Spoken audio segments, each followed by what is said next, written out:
நெல்லை மாவட்டம் கங்கை கொண்டானில் உள்ள தனியார் குளிர்பான ஆலை தாமிரபரணியில் இருந்து தண்ணீர் எடுப்பதை கண்டித்து போராட்டத்தில் ஈடுபட்டவர்கள் மீது காவல்துறையினர் தடியடி நடத்தினர். இதில் பலருக்கு மண்டை உடைந்து ரத்தம் கொட்டியது. தமிழக வாழ்வுரிமை கட்சி சார்பில் அதன் தலைவர் திரு வேல்முருகன் தலைமையில் நெல்லை மாவட்டம் கங்கை கொண்டானில் இந்த போராட்டம் நடைபெற்றது.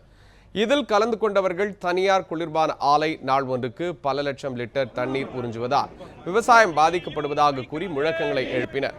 போராட்டத்தில் ஈடுபட்ட திரு வேல்முருகன் உட்பட 500க்கும் மேற்பட்டோரை போலீசார் கைது செய்தனர்.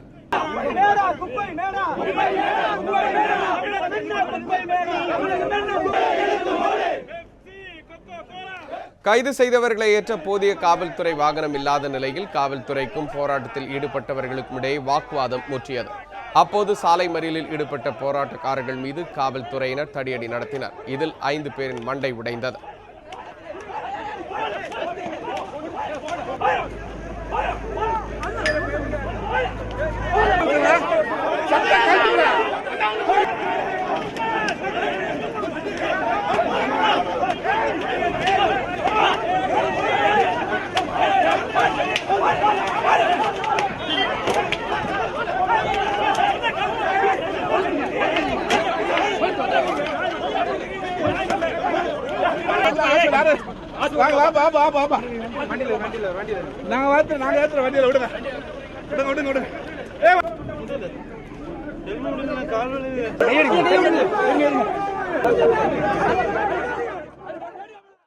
என்ன பண்ணாங்க? என்ன உள்ள நோஞ்சி கம்பெனி அடிச்சு ஓடிச்சாங்களா?